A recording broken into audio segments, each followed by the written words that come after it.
और नाभाजी का प्रयाण संवत क्या है 1669।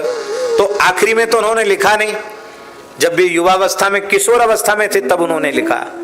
तो भक्तमाल का रचना काल भी रामचरितमानस के रचना काल के समान ही सिद्ध होता है कि ऐसा समझ लो 10-5 साल पीछे समझ लो, और तो क्या समझोगे।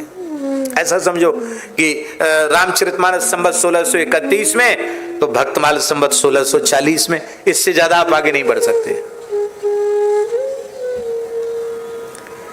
एक ही भक्ति काल की 16वीं सदी की ये दो अद्भुत रचनाएं हैं। भक्तमाल ग्रंथ का औचित्य क्या है, भक्तमाल हमारे जीवन में जरूरी क्यों है।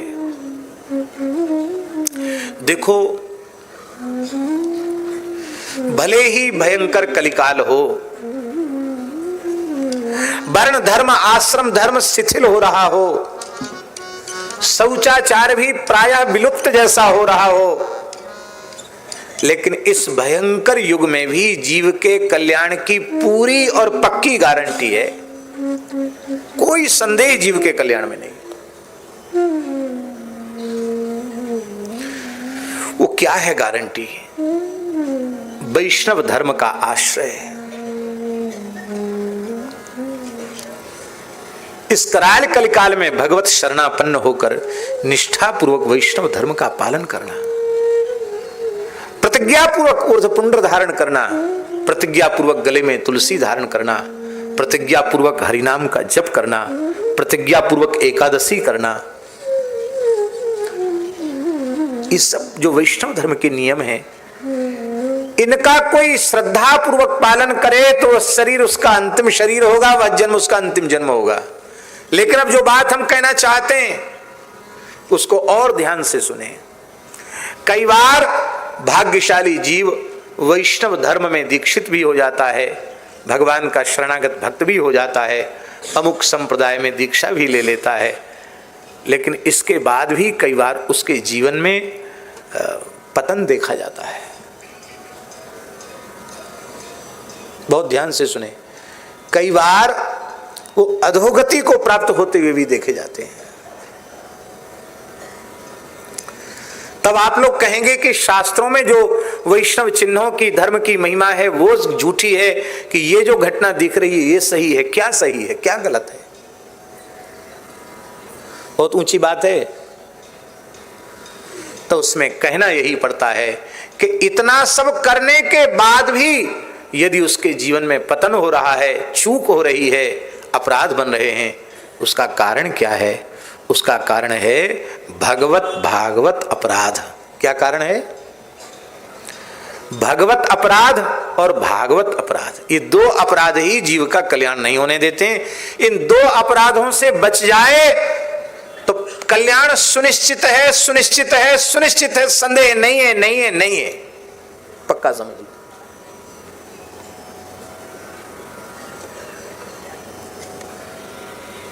पर इन दो से बचना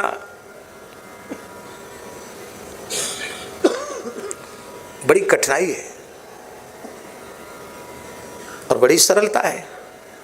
इन दोनों प्रकार के दोषों से साधक अपनी रक्षा कर सकता है ईमानदारी से भक्तमाल ग्रंथ का आश्रय ले ले।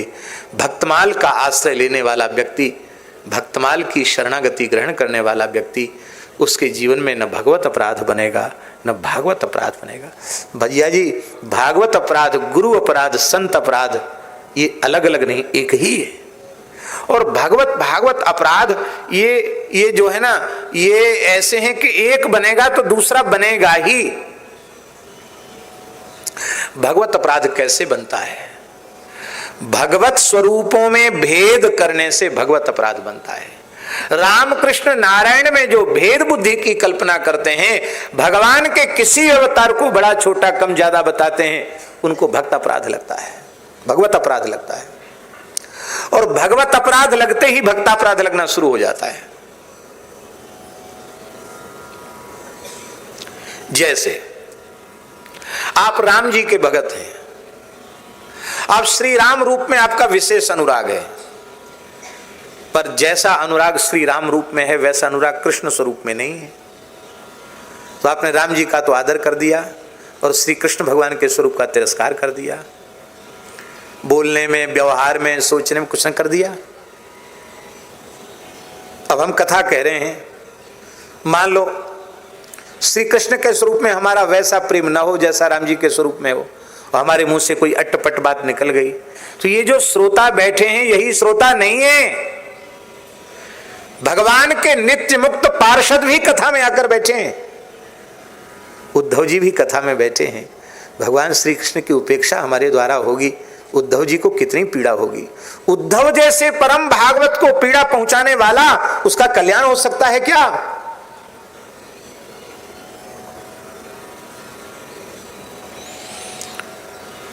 वक्ता कृष्ण भक्त है, राम जी के प्रति जैसी भक्ति श्री कृष्ण के प्रति है वैसी भक्ति श्री राम जी के प्रति नहीं है। और हनुमान जी बैठे हैं सामने, कोई कथा शुरू हो हनुमान जी पहले आ जाते हैं। अब किसी ने राम जी के बारे में कुछ हल्की बात कह दी तो हनुमान जी कैसे सहन करेंगे? और कहीं हनुमान जी को गुस्सा आ जाए तो बोलो क्या दशा होगी? रावण सो भट्ट भयो मुठिका के घाय को। त्रिलोक विजयी रावण हनुमान जी के बाएं हाथ का घूसा नहीं झेल पाया। कौन झेलेगा हनुमान जी का कोप? नृसिंह भगवान का कोई भक्त है, नृसिंह रामकृष्ण नारायण का भक्त है, नृसिंह भगवान के स्वरूप में भक्ति नहीं है, नृसिंह भगवान की उपेक्षा कर दे। प्रहलाद जी बैठे, उनको कितनी पीड़ा होगी। मत्स्य भगवान की उपेक्षा करे तो सत्यव्रत मनु जी महाराज कथा में बैठे, उनको कितनी पीड़ा होगी। 12 भगवान की उपेक्षा करे तो भूदेवी कथा में बैठी, उनको कितनी पीड़ा होगी। सर्वसमर्थ भगवान भी दूसरा भगवान बनाने में समर्थ नहीं है। यह सुविधा भगवान के पास होती तो उनको यह नहीं कहना पड़ता आप सरिस खोजो कहां जाई, तब तनय हो में आई। आप सरिस खोजो कहां जाई, तब तनय हो में आई। आप सरिस खोजो कहां जाई, आप सरिस खोजो कहां जाई। नृप तब तनय हो में आई, नृप तब तनय हो में आई। आप सरिस खोजो कहां जाई, आप सरिस खोजो कहां जाई। नृप तब तनय हो में आई, नृप तब तनय हो में आई। नृप तब तनय हो में आई, नृप तब तनय हो में आई।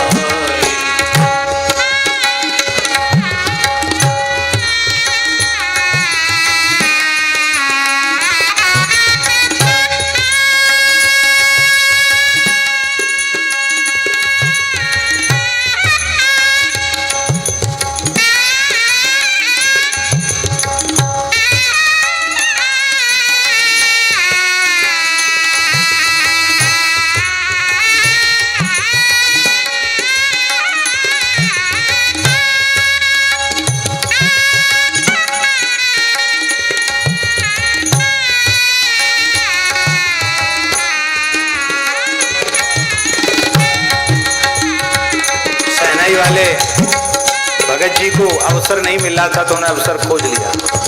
हाँ,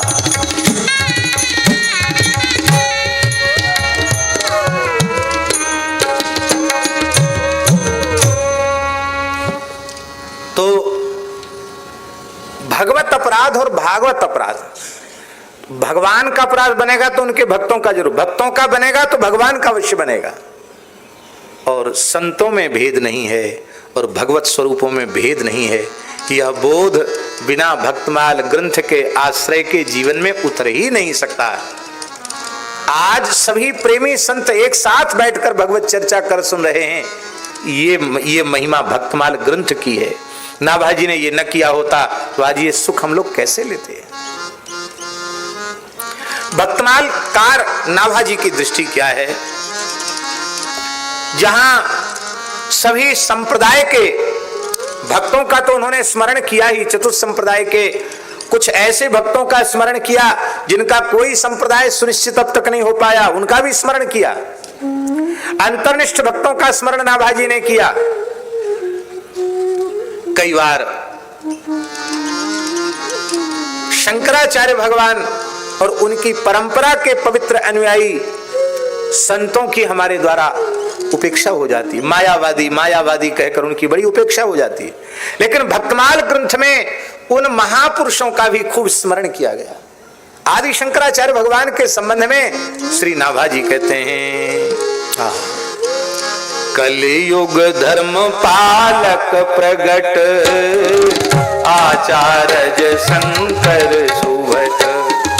कलियुग धर्म पालक प्रगट आचार्य शंकर सुवट। उत्शृंखल अज्ञान जीते अनेश्वरवादी। 42 नंबर छपा है। अज्ञान जीते अनेश्वरवादी। बौद्ध कुतर्क जैन और पाखंड आदि। बौद्ध कुतर्क जैन और पाखंड आदि। विमुखन को सन मार्ग आने। विमुखन को दियो दंड ऐसी सन मार्ग आने। सदाचार की सीम विश्व कीर्ति बखाने। सदाचार की सीम विश्व कीर्ति बखाने। ईश्वरांश अवतार मई पर ज्यादा ईश्वरान से अवतार नहीं मर्यादा मानी अगट। कलियुग धर्म पालक प्रगट आचार्य शंकर सुभट। कलियुग धर्म पालक प्रगट आचार्य शंकर सुभट। आचार्य शंकर सुभट। आचार्य शंकर। पूज्य पंडित श्री गया प्रसाद जी महाराज उड़िया बाबा के कृपा पात्र थे। और उड़िया बाबा का नाम क्या था? परम पूज्य स्वामी श्री पूर्णानंद तीर्थ जी महाराज शंकराचार्य की पवित्र परंपरा के वे सन्यासी संत थे और भगवत प्राप्त जीवन मुक्त संत थे। उनके शिष्य पंडित जी महाराज कैसे हो गए? कौन ऐसा भारतवर्ष का महापुरुष है जो पंडित जी के सामने नतमस्तक न हुआ हो? आप कैसे कह सकते हैं कि अमुक व्यक्ति अमुक संप्रदाय में है तो भगवान का भक्त नहीं हो सकता? भक्ति किसी की बापोती नहीं है। अरे भैया, गीध में भक्ति प्रकट हो सकती है, सबरी में भक्ति प्रकट हो सकती है, कोल भीलों में भक्ति प्रकट हो सकती है। भक्ति किसी की बापोती नहीं है।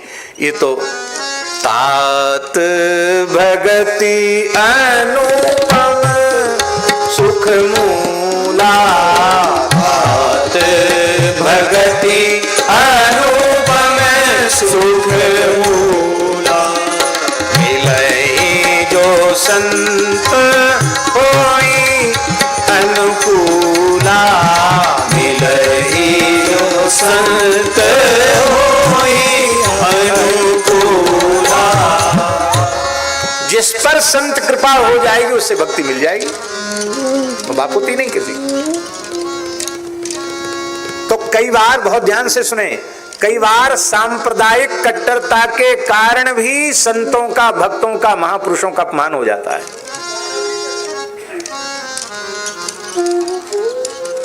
इस अपराध से भक्तमाल ग्रंथ हमको बचाता है, क्योंकि भक्तमाल ग्रंथ भगवत स्वरूपों के प्रति हमें क्या दृष्टि प्रदान करता है?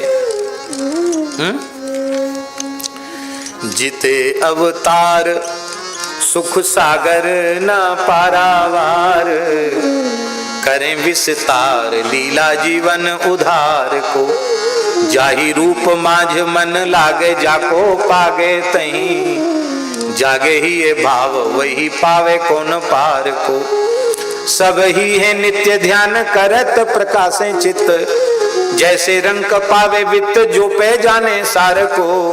केसन कुटिलताई ऐसे मीन सुखदाई, अगर सुरीति भाई बसौर हार को।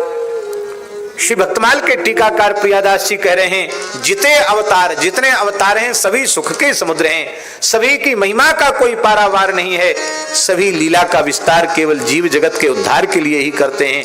इसलिए जिसका मन जिस रूप में जहां लग जाए वहीं लगा दो, वहीं सब कुछ उसे मिल जाएगा, वहीं भाव की जागृति हो जाएगी। भगवान के सभी स्वरूप नित्य हैं, ध्यान करने वालों के चित्त को प्रकाशित करते हैं। और जैसे रंग पावे वित्त जो पे जाने सार को, जैसे किसी कंगाल को धन मिल जाए, ऐसी आनंदानुभूति भगवान के स्वरूप की अनुभूति में होती है। इसलिए भगवान के सभी स्वरूप सत्य हैं, भगवान के सभी स्वरूप नित्य हैं, ये दृष्टि भक्तमाल ग्रंथ प्रदान करता है। भगवत अपराध और भागवत अपराध से हमको बचाता है। जहां ऊर्ध्वपुंड्रादि दिख रहे हैं वो प्रकट भक्त है, जहां ऊर्ध्वपुंड्रादि नहीं दिख रहे हैं, भक्ति का कोई संस्कार नहीं दिख रहा है, वो भी अंतर्निष्ठ भक्त है। भैया हम ही केवल एक अभक्त हैं, बाकी सब भगवान के भक्त हैं। ऐसी पवित्र दृष्टि भक्तमाल ग्रंथ में प्रदान करता है। और क्या प्रदान करता है? अच्छा एक बात बताओ,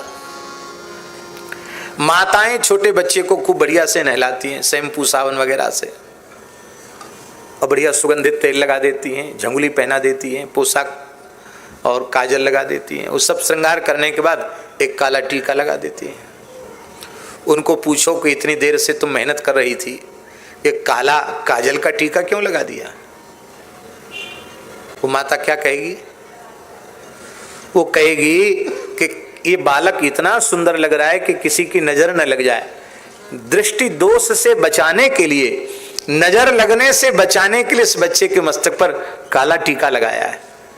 ऐसे ही किसी भगवान के भक्त के जीवन में, संत के जीवन में कहीं कोई एक दोष भी हमें दिखाई पड़ रहा हो तो भक्तमाल ग्रंथ ऐसी दृष्टि देता है विश्वनाथ जी महाराज कि वो दोष भी दोष के रूप में नहीं दिखाई पड़ता, वो डिठोने के रूप में दिखाई पड़ता है। ये ठाकुर जी ने मेरे इस भक्त को नजर न लग जाए इसलिए ठाकुर जी ने डिठोना लगाया है, ये स्वभाव का डिठोना लगा दिया है। होते हैं ऐसे संत। हमारे पूज्य महाराज जी के निकट रहते थे भगवत प्राप्त संत श्री हरिराम बाबा। बड़ौदा की धरती पर आए हैं तो उनका स्मरण करना जरूरी है। इसी बड़ौदा क्षेत्र में उनका जन्म हुआ था। उस समय जब गायकवाड़ बड़ौदा महाराज थे, बड़ौदा महाराज के बड़े तहसीलदार थे, वो 36 लाख के जमींदार थे वो उस जमाने में। उनके पिता पंडित बंशीधर शर्मा, और 16 लाख राजस्व जमा करते थे वर्ष में बड़ौदा महाराज के खजाने में। उनके पुत्र थे हरिराम बाबा, बड़े सिद्ध संत थे, भगवत प्राप्त संत थे। कभी कोई प्रसंग आएगा तो उनकी चर्चा हम करेंगे क्योंकि इसी धरती के वे संत थे। जब से घर छोड़ा 22 वर्ष की आयु में उन्होंने घर छोड़ा। कितने वर्ष की आयु में? 18 वर्ष की आयु में उनका विवाह हुआ और 22 वर्ष की आयु में एक पुत्र का जन्म हुआ। जब पुत्र 4 महीने का था उसी समय उन्होंने गृहस्थ आश्रम त्याग दिया। सूरत में उनकी ससुराल थी, सूरत से विवाह हुआ था उनका। और जब से घर छोड़ा तो लौट करके गुजरात में ही नहीं आए। परम वैराग्यवान थे। पूरे जीवन में एक झोपड़ी भी नहीं डाली, एक इंच भूमि नहीं खरीदी। वो कहते थे इतनी समृद्धि देख के आया हूं कि अब मन नहीं है कुछ करने का। वो ऐसे थे।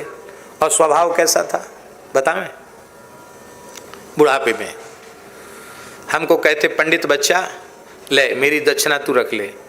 तो उन जमाने में कम दक्षिणा मिलती थी, 5 रुपए दक्षिणा रख लिया, पास में रख लिया। संध्या को बाबा कहते पंडित इधर आ, मैंने तुझे 10 रुपए दिए थे ना, ला मेरे 10 रुपए। मैंने कि बाबा भंडारा हुआ था उसमें दक्षिणा तो आपके नाम की 5 ही रुपए मिली थी। पापी झूठ बोलता है, नरकों में जाएगा झूठ बोलेगा तो। मैं महाराज जी को कहता, महाराज जी मैं क्या करूं? तो महाराज जी कहते कि ले 10 रुपया जमा कर दो। बाबा को दे देते, बाबा लेके महाराज जी को दे देते।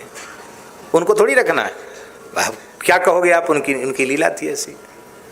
जबकि पैसे के प्रति कोई लगाव उनका था ही नहीं।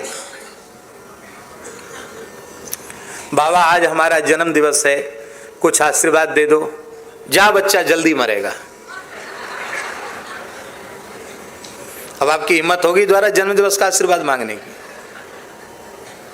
अवश्य मरेगा, अवश्य मरेगा, जल्दी मरेगा। विलक्षण महात्मा थे। तो स्वभाव ऐसा था और आध्यात्मिक अवस्था बहुत ऊंची थी। इससे लगता है कि ये बाहर का नाटक केवल अपने को छिपाने के लिए था। आप क्या समझ सकते हैं? संत क्रोध कर रहे हैं, क्रोध नहीं है, वे अपने स्वरूप को छिपाने के लिए नाटक कर रहे हैं। ये ठाकुर जी ने स्वभाव का डिठौना लगाया, किसी की नजर न लग जाए। हाँ हाँ भैया, संत हैं अनंत गुण, अंत कौन पावे जाको। संत हैं अनंत, अंत कौन पावे जाको। जाने रतिवंत कोरी है पहचान के। जाने रतिवंत कोरी है पहचान के। गुण नदी छिपरे, भक्तमाल वंदना जहां है उसके अंतिम में है, आखिरी आरंभ में। गुण नदी छिपरे, देखत ही नैन भरे। नदी छिपरे, देखत ही नैन भरे। धरे पग और प्रेम भरी आन के। धरे पग और प्रेम भरी आन के। जो पे घटी क्रिया कछु देखियत नमाज। कर ले विचार हरि की इच्छा मान के। जो पे घटी क्रिया कछु देखियत नमाज। कर ले विचार हरि की इच्छा मान के। बालक श्रृंगारी के निहारने बती माता। देत जो दिठोना कारो दीछी डर जाने के। बालक श्रृंगारी के निहारने बती माता। देत जो दिठोना कारो दीछी डर जाने के। संतों के प्रति भाव बिना भक्तमाल सुने जग नहीं सकता है। और संतों के प्रति भाव, भक्तों के प्रति भाव जब तक नहीं जगेगा तब तक भगवान की भक्ति दूर नहीं, अति दूर है।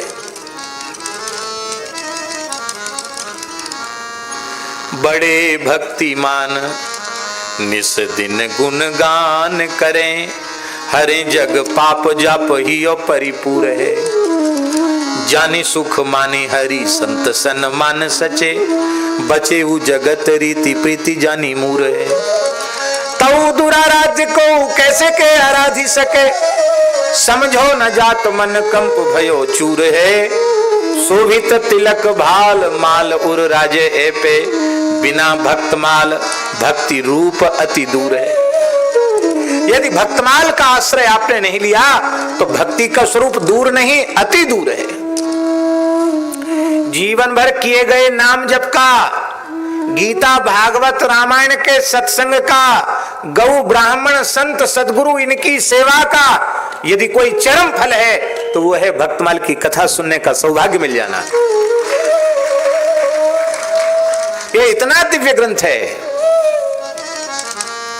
जो हरि प्राप्ति की आस है तो हरि जन गुण गाय, न तरु सुकृत भुजे बीज ज्यों जन्म जन्म पछिताए। इसी जन्म में भगवत प्राप्ति की आशा है तो भक्तमाल ग्रंथ का आश्रय लो, क्योंकि भक्तों की प्रतीक्षा में भगवान।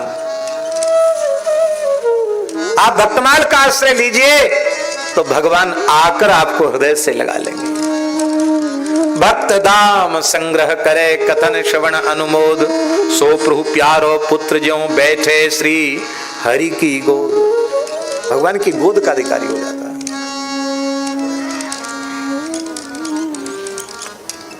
और कथाओं के श्रोता तो भक्त हैं और भक्तमाल कथा के श्रोता भगवान है। इसलिए महाराज जी जैसे राम कथा कृष्ण कथा में कहा जाता है ना, हनुमान जी को बुलाया जाता है, आइए पवन कुमार। और यहां हरिजू आय विराजिए, हे ठाकुर जी बैठो, हरिजू आय विराजिए, कथा रसिक हरिदास, तुम श्रोता भक्तमाल के, तब पद रज हम दास। तुम पाछे जो और हो, श्रोता हैं रस खान, तिनके सकल मनोरथ पुरबहु श्री भगवान। भक्तमाल का व्याख्यान करने वाला व्यक्ति भगवद रूप ही है। एक घटना सुनाए। एक गौड़ीय संप्रदाय के संत थे, उनका नाम था श्री दीनबंधु दास जी। आपने भी देखा होगा, पंडित जी महाराज के उत्सव में आते थे, पंडित जी से भक्तमाल लगाया था उन्होंने, अब उनका शरीर नहीं है। पुराने भक्तमाली थे दीनबंधु दास जी, और वो पंडित श्री जगन्नाथ प्रसाद भक्तमाली जी की सेवा में बहुत दिन रहे। बहुत ध्यान से सुने कथा। तो पंडित श्री जगन्नाथ प्रसाद भक्तमाली जी महाराज की फोगला आश्रम में कथा चल रही थी, बहुत पुरानी बात है। और दीनबंधु दास जी जो गौड़ीय संत थे उनकी सेवा में थे। वो जैसे यहाँ सामने संत बैठे हैं, शिव सामने बैठ के कथा सुन रहे थे। तो अब वो पंडित जी महाराज की सारी सेवा वो अकेले करते थे, रसोई बनाने से लेके उनके शरीर की सेवा, कपड़े धोने की सेवा, सब सेवा करते। बहुत श्रद्धावान संत थे। तो कई बार अधिक श्रम करने वालों को ऐसे भी आ जाता है नींद, तो थोड़ी सी उनको झोंका कथा में आया और बीच बीच में पंडित जी बोलते थे, बोल वृंदावन बिहारी लाल की जय, ये बोलते थे पंडित जी बीच बीच में। तो पंडित जी ने बोल वृंदावन बिहारी। सोई उनकी नेत्र खुले तो उन्होंने क्या देखा कि व्यासपीठ पे एक बालकृष्ण प्रभु बैठे हैं, ठाकुर जी श्री कृष्ण बैठे हैं, बालकृष्ण प्रभु। तो उनके मन में, बहुत ध्यान से सुनो, उनके मन में क्या आया, पंडित जी के मन में, पंडित जी दीनबंधु दास जी के मन में क्या आया, उनके मन में आया कि अरे पंडित जी महाराज कहाँ चले गए, व्यासपीठ पर बैठ के कथा कह रहे थे, ये कोई रास बिहारी स्वरूप आकर के विराज के कथा कह रहे हैं। उनको यही समझ में आया कि कोई रास बिहारी बालक का तैयार किया कृष्ण के स्वरूप में, और वो मोर मुकुट लगा के यहाँ बैठ के कथा कह रहे हैं। मन में सोचने लगे, बताओ पंडित जी महाराज कहाँ चले गए, ये बालक आके रास बिहारी ठाकुर जी यहाँ बैठ के कथा कहने। ऐसा मन में सोच ही रहे थे। तब तक क्या विचित्र स्थिति हुई, ध्यान से सुने। यहाँ से पंडित जी का देह प्रकट होना शुरू हुआ, यहाँ तक पंडित जी और मुखारविंद बालकृष्ण का। फिर धीरे धीरे वो मुखारविंद भी पंडित जी का हो गया, फिर बालकृष्ण का। वो कई बार उनको दर्शन हुए वहां, फिर पंडित जी के स्वरूप में, फिर श्री कृष्ण स्वरूप में, फिर पंडित जी के स्वरूप में, फिर श्री कृष्ण स्वरूप में, 3-4 बार दर्शन हुआ।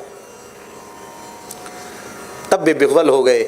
मानो ठाकुर जी ने यह बता दिया कि भक्तमाल का स्वरूप जिसके भीतर उतर गया वो तो मेरा ही स्वरूप बन गया।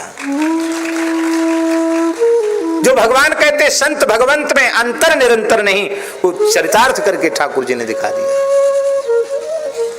वस्तुतः गुणगान करने वाले भक्त, गुणगान करने वाले भी ठाकुर जी हैं, और भक्तों के गुणों को प्रेम से सुनने वाले भी ठाकुर। ये शरीर थोड़ी बोल रहा है, इसमें बैठकर जिनके प्राण प्यारे भक्तों की कथा है, वे स्वयं अपने भक्तों की चर्चा कर रहे हैं। ये शरीर तो कलयुगी है, मलमूत्र का भांड है, इसके भीतर बैठकर श्री कृष्ण ही अपने भक्तों की चर्चा कर रहे हैं। कौन है? कहने वाले भी वही हैं और सुनने वाले भी वही हैं।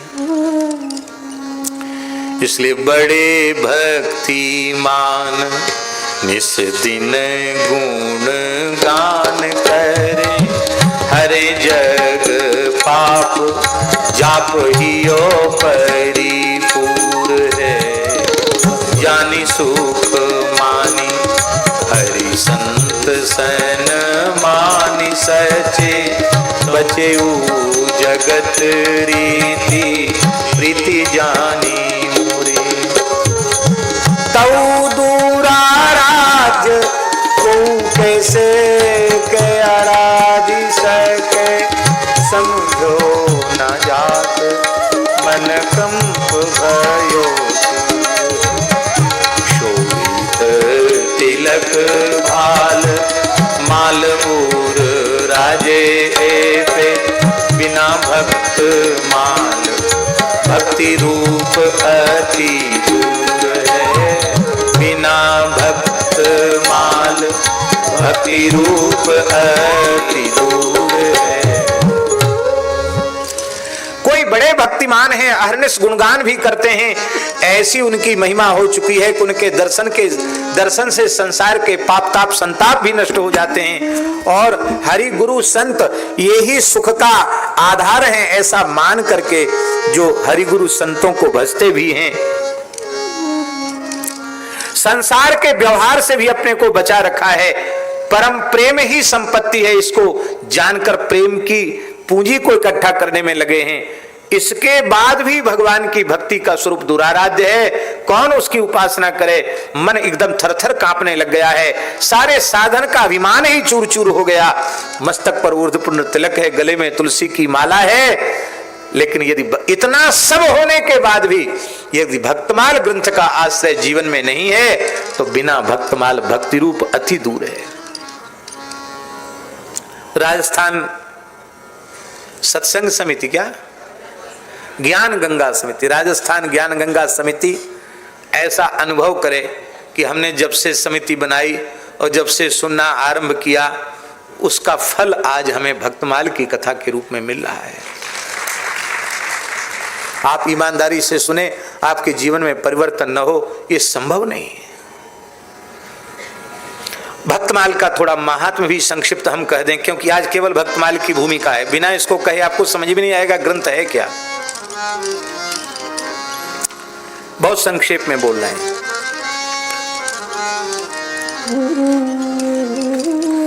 श्री नारायण दास जू कृत भक्तन की माल पुनिता की टीका करी प्रियादास सुरसा।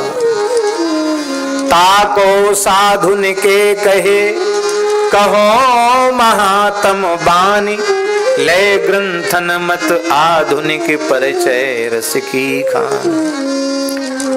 भक्तन की महिमा कही कपिल देव भगवान। नारायण आधीन है मैं कह कहूँ बखान। सब संसार सुआरसी जन महिमा प्रतिबिंब। रति दृग बिन सूझे नहीं अंधे को वह बिंब। वेद शास्त्र के श्रवण को अति फल हरि निर्धार। सोया के श्रोता अहे महिमा अगम अपार। भयो चहे हरि पांति को, भगवान की पंक्ति में, भगवान के भक्तों की पंक्ति में बैठना चाहता हो। भयो चहे हरि पांति को सुने सोई हर साए। तहां दो ये इतिहास हैं सुनिए चित्त लगाए। एक कथा सुना रहे हैं, ये भक्तमाल का महात्मा प्रियादास जी के नाती चेला वैष्णव दास जी लिख रहे हैं। भक्तमाल के टीकाकार श्री प्रियादास जी के मित्र श्री गोवर्धन नाथ दास जी थे। वो रामत करने के लिए राजस्थान पधारे वृंदावन से। संत सेवा के निमित्त जो संतों की जमात जाती है उसको रामत यात्रा कहते हैं। सांभर झील है ना, सांभर झील राजस्थान में, हम लोग दर्शन करके, आप थे हमारे साथ में, सांभर की झील, वहां की रामत के लिए जा रहे थे। उस समय वृंदावन के ठाकुर राधा गोविंद देव जी जयपुर पहुंच चुके थे। जयपुर वासी भक्तों ने आग्रह किया गोवर्धन नाथ दास जी से कि हमारे ठाकुर जी को भक्तमाल की कथा सुनाओ। गोविंद देव जी तो बड़े प्यारे हैं, भक्तमाल की कथा के रसिक श्रोता, उनको सुनाओ। सबका आग्रह जान करके श्री गोवर्धन नाथ दास जी ने कथा आरंभ की। महीना भर कथा चली। महाराज भक्तमाल की कथा ऐसी नहीं है तो 5 दिन में 7 दिन में पूरी हो जाए। वो तो सालों भर कहो। तो हमने इस ग्रंथ को पूरा किया है, कई जगह कथाओं में करते करते करते करते हम समझते 15 वर्ष में हमने उसको पूर्ण किया। इतना लंबा समय चाहिए। एक एक भक्त का चरित्र अगाध है, ये तो केवल हम नाम मात्र ले रहे हैं, वो भी उत्तरार्ध। हाँ, तो राम जी भक्तमाल ग्रंथ की कथा तो लंबी चलती है, महीना भर कथा कही। बोले अब हमने वहां समय दे रखा, हम सांभर जा रहे हैं, लौट के आएंगे, आगे की कथा फिर सुनाएंगे। लोगों ने कहा ठीक है। श्री गोवर्धन नाथ दास जी सांभर की रामत गए, वहां से लौट कर आए और फिर व्यास पीठ पर विराजे। श्रोताओं से पूछा कहां तक की कथा हो चुकी है, कहां से आगे कथा होनी है। श्रोता तो सदा से श्रोता ही रहे। यहां तक तो बैठे बहुत अच्छी कथा, बहुत अच्छी कथा, यहां से उठे क्या सुना, बोले बहुत अच्छी कही, क्या कही, बोले खबर नहीं। तो क्यों समय खराब किया भाई तुमने। श्रोता सब एक दूसरे के मुंह की ओर देखने लगे, क्या कहा था, क्या कहा था महाराज, महीना भर हो गया, भूल भाल गए। बोले जो ऐसे अरसिक लोग हैं उनको कथा नहीं सुनानी, बंद कर दी पोथी, नहीं सुनाएंगे कथा। गोवर्धन नाथ दास जी नाराज हो गए। गोविंद देव जी सहन नहीं कर पाए। उस समय गोविंद देव जी के गोस्वामी थे श्री राधा रमन लाल गोस्वामी। उनसे उन्होंने, ठाकुर जी ने प्रत्यक्ष, कलयुग की घटना महाराज जी 200-250 साल पुरानी घटना है। ठाकुर जी ने बुलाया, पुजारी को बुला करके कहा, गोसाई जी को बुला के कहा कि व्यास जी नाराज क्यों हो रहे हैं। अरे भक्तमाल कथा के पहले नंबर के श्रोता तो हम हैं, हमसे पूछनी चाहिए कहां तक कथा हो गई, कहां से आगे कथा होनी है। अब 2 नंबर वालों से पूछोगे तो वो तो 2 नंबर की बात करेंगे। जाकर व्यास जी से कह दो, क्या कह दो,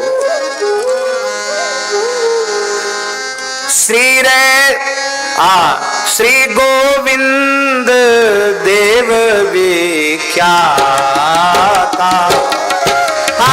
श्री गोविंद देव विख्याता, कई पुजारी सोय भाता, कई पुजारी सोय भाता, श्री रैदास भगत की गाथा, श्री रैदास भगत की गाथा, भाई कहो अघे अवना, भाई कहो आगे अवना,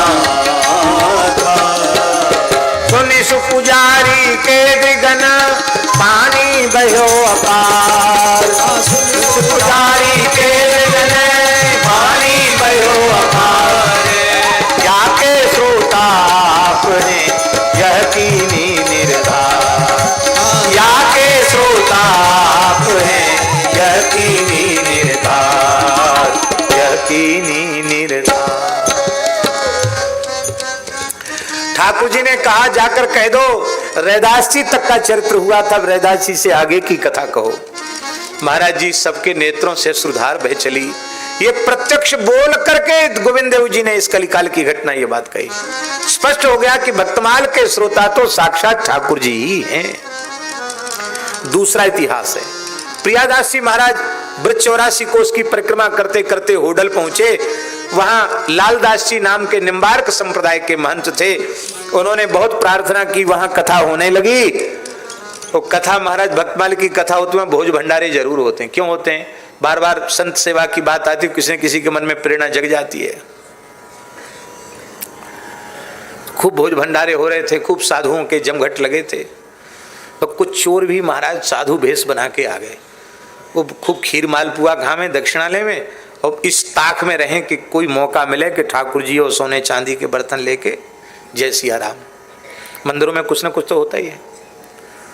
तो एक दिन रात्रि को उन चोरों ने क्या किया, ठाकुर जी को तो इसलिए ले लिया कि सोने की मूर्ति होगी, पुरानी मूर्ति है, और उनके कुछ वस्त्राभूषण लेके वो सब भागे वहां से। सवेरा हुआ, ठाकुर जी मंदिर में नहीं। आज भी वो स्थान है होडल में, लालदास जी वाला स्थान, 84 कोस में आता है। सब रोने लगे, ठाकुर जी कहाँ गए, ठाकुर जी कहाँ गए। प्रियादास जी जो भक्तमाल ग्रंथ के टीकाकार, उन्होंने कहा कि प्रियादास बोले यो सुनहु, अब मैं कथा न कही हूं कब हूं। अब मैं कथा नहीं कहूंगा भक्तमाल की, क्यों? सो झूठी अब भई श्री ना भाइयों बचन उचारे, हरि को जन चरित्र ये प्यारे। सो झूठी अब भई यहाँ कथा त्याग हरि गए पराई। नाभाजी ने कहा था भक्तमाल के श्रोता तो भगवान है, और भगवान को कथा अच्छी लगती तो चोरों के संग क्यों जाते? वो ये नहीं कहे चोर ले गए, और भगवान की इच्छा थी इसलिए चले गए। अब हम कथा नहीं कहेंगे। इधर महाराज जी चोर ठाकुर जी को ले गए और जंगल में जाकर घास में छिपाया ठाकुर जी को, घास के ढेर में, सूखी घास के ढेर में, और वहीं थोड़ी देर सो गए। बोले बहुत थके हैं, सो गए।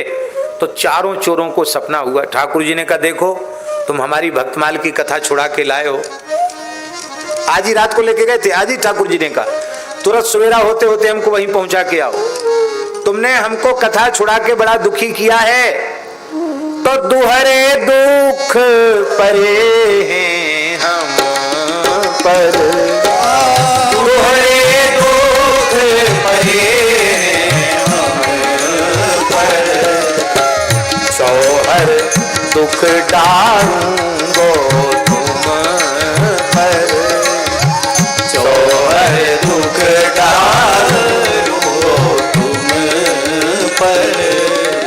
संतों से भी हो, कथा से भी हो, दोहरे दुख मिले, तुम पे चौगुना दुख आएगा, समझ लेना। सब चोर बड़बड़ाते हुए उठे, बोले तुमने क्या सपना देखा? बोले तुमने क्या देखा, तुमने क्या देखा, तुमने क्या देखा? चारों ने कहा एक जैसा ही सपना देखा। भैया जल्दी करो, ठाकुर जी को बेच के आओ। वो सब चोर जो है ना, चोर के बेस में तो थे नहीं, संत बेस में ही थे वो सब। उन्होंने तो डोला सजाया ठाकुर जी का और कीर्तन करते हुए चल पड़े। वहां सब रो रहे थे, तब तक दो ब्राह्मण ब्रजवासी आए।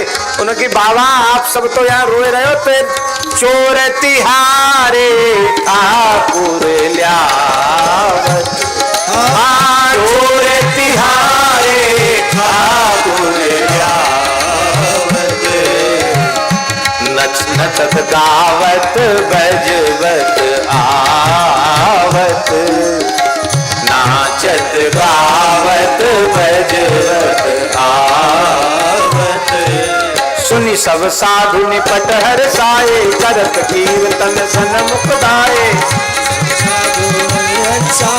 करत कीर्तन सन्मुख गाए। सुधि बुद्धि गई प्रेम में छाए, जाय परस्पर लपटत भाए, सुधि बुद्धि गई प्रेम में छाए, जाय परस्पर लपटत भाए।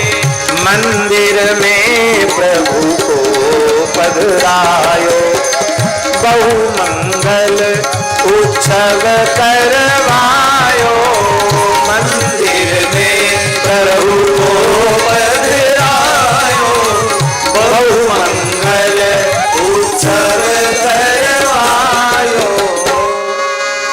मंदिर में पधराया, उत्सव कराया। आज भी वो ठाकुर जी हैं जिनका ये इतिहास है, वो लालदास जी वाले स्थान में होडल में आज भी आपने दर्शन किए? अरे वाह, बड़े प्यारे ठाकुर हैं, ब्रज के पुराने ठाकुर हैं, दर्शन करने योग्य मंदिर है। दास ने दर्शन किया है। बोलो श्री भक्तवत्सल भगवान की जय। अब एक अंतिम बात सुन लो। प्रियादास जी वृंदावन में कथा कह रहे थे। एक अलवर का, अलवर सुना ना, अलवर राजस्थान में अलवर है, अलवर का एक व्यापारी आया बनिया। वो बोला कथा के बाद के प्रियादास जी से कि महाराज जी बाबा एक भक्तमाल की पोथी हमको दे दो। उन जमानों में छापा खाना तो थे नहीं, हस्तलिखित पांडुलिपियां होती थी, अब पोथी लिखने में बहुत समय चाहिए होता था। प्रियादास जी ने कहा क्या करोगे तुम भक्तमाल का, कुछ कथा कहने सुनने का अभ्यास है? बोले महाराज हम तो व्यापारी हैं, हमको तो बिल्कुल फुर्सत नहीं है। तो क्या करोगे? उस व्यापारी ने क्या कही बात, बहुत ध्यान से सुने। उसने कहा कि जैसे रामायण में राम जी रहते हैं, भागवत में श्री कृष्ण रहते हैं, ऐसे भक्तमाल में सब संत रहते हैं। तो संत संग का अवसर तो हमको है नहीं, घर में भक्तमाल की पोथी रहेगी तो पोथी के बहाने सब संत घर में विराजेंगे। और मैं अपने बच्चों को कह दूंगा कि जब मैं मरने लग जाऊं तो पोथी मेरी छाती पर रख देना। तो भले ही हमने भजन बिल्कुल ना किया हो, दिन जीवन भर झूठ बोले हो, लेकिन हमको विश्वास है कि पोथी छाती पर जब बच्चे रख देंगे तो इतने संत जिसकी छाती पर बैठ गए वो तो भगवान के पास जाएंगे ही। प्रियादास जी उसके भाव को सुनकर इतने प्रसन्न हो गए, उन्होंने पोथी लिखकर उसको दे दी। उसने क्या कहा,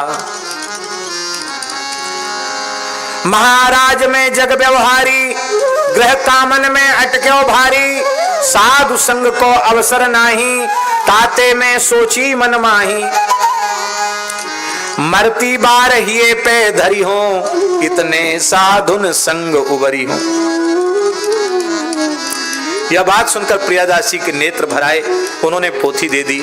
और महाराज जी वो ऐसा पक्का बनिया था कि उसने वस्तुतः वैसा ही किया, पोथी जी को रख दिया एक ताक में, कपड़ा बड़ा बिछा के पूजा करके और अपने काम धंधे में लगा रहा। कभी पोथी उलट के मंगलाचरण भी नहीं पढ़ा उसने, पाठ बिल्कुल नहीं किया। और जब मरने का समय आया, भयंकर यमदूत दिखाई पड़ने लगे, किए हुए उटपटांग काम तो सब सामने आए। अब कंठ तो उसका कफ से अवरुद्ध हो गया, यमदूत दिखाई दे रहे थे, घबरा रहा था, तो इशारे में कुछ बोल रहा था बच्चों को। बच्चे समझ नहीं पा रहे थे कि बाबूजी क्या बोल रहे हैं। तब तक किसी लड़के को सौभाग्य, अरे पिताजी वृंदावन गए थे, एक पोथी लेके आए, कहते थे मरते समय छाती पर रख देना। शायद वही तो नहीं कह रहे, पिताजी पोथी रखना छाती पर। पिताजी बोले, बोल तो पा नहीं रहे थे। अब महाराज जैसे ही छाती पर पोथी रखी, आहा,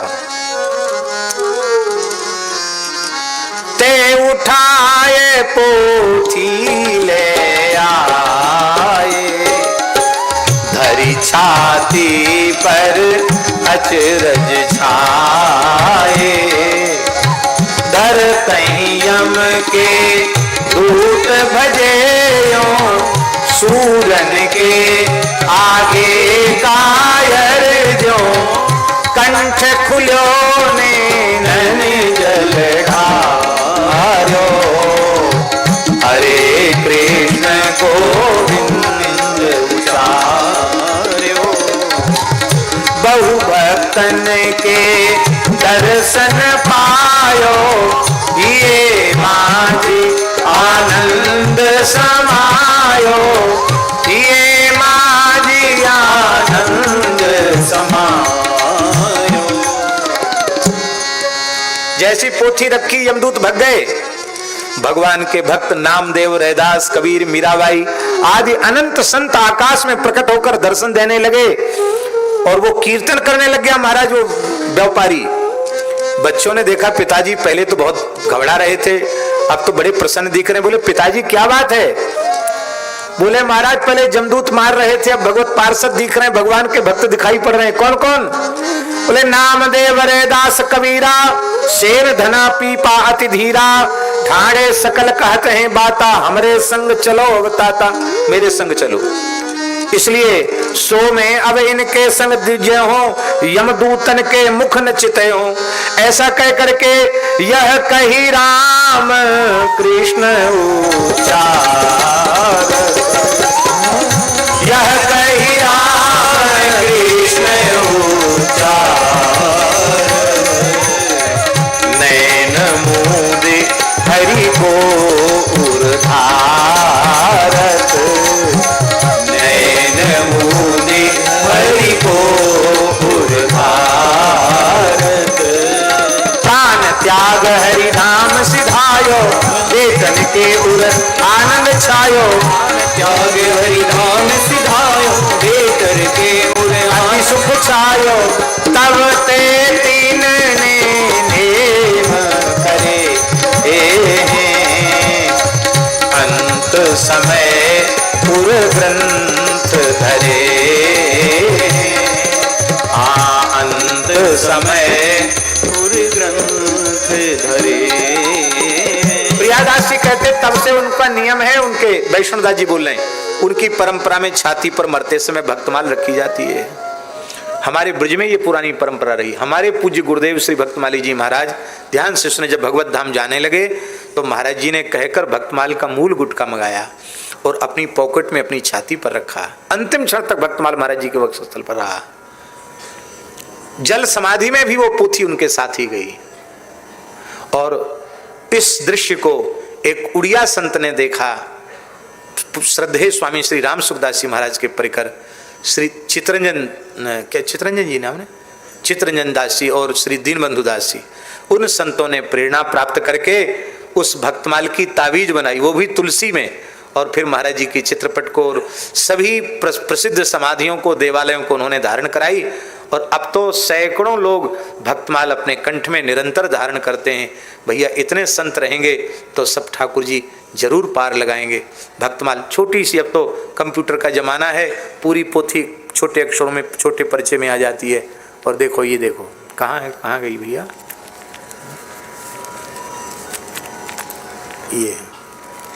ये देखो, ये संपूर्ण भक्तमाल है।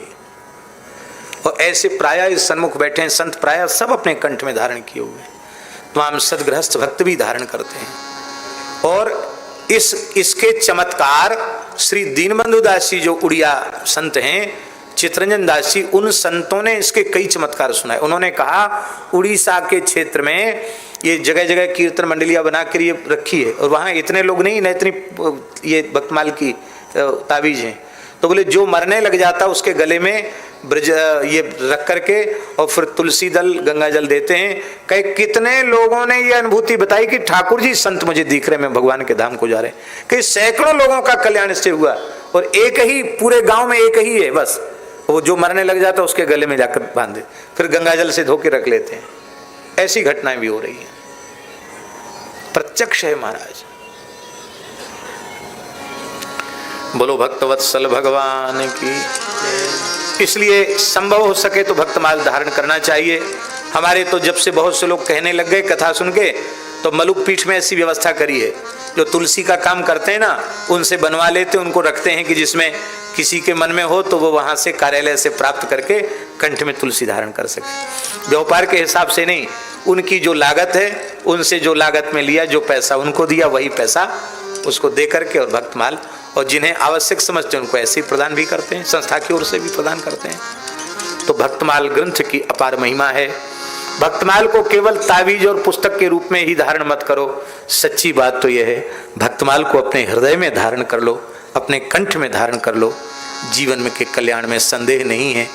आज मीराबाई का चरित्र हमको आरंभ करना था, पर आज भूमिका मात्र हुई, पर एक दो पंक्ति मामा जी की कह करके जिसमें वाणी सत्य हो जाए। फिर कल से बढ़िया मीरा जी का चरित्र हम लोग गाएंगे। हाँ, पहले नाभाजी का छप है।